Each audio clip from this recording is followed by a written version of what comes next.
सदरानी वकार लफ्ज़े कुल से जिस खुशबू का सफर फैज़ुल की मंजिल का राही बना, वो अर्श का फर्श महकता हुआ उलूहे आज़ादी के मुबारक पलों के साथ महफिल परवाज़ था।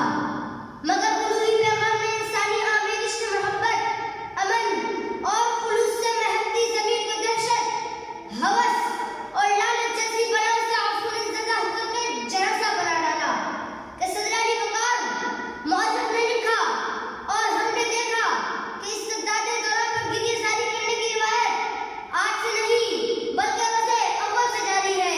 हाबिल के फटे सर से लेकर सलीब पर चढ़े मसीह तक ज़मीन के जनाज़े पर हर दफ़ा सब मातम बिछता रहा।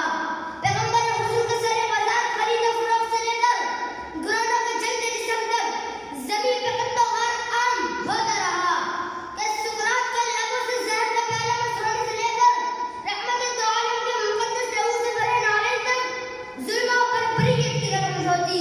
हर तारीफ पढ़ने वाले आज से जा टकराए।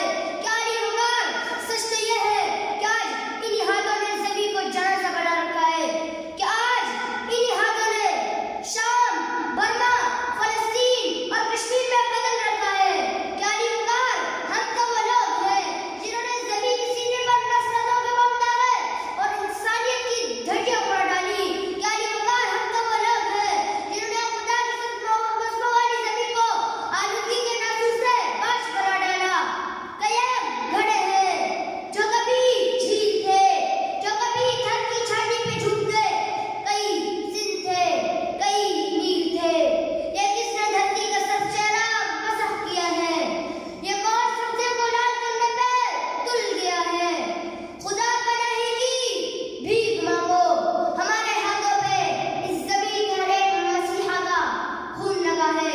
हमारे हाथों हमारी मिट्टी लहू का ग़ाज़ा बनी हुई है।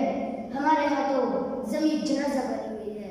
हमारे हाथों ज़मीन जनाज़ा बनी हुई है।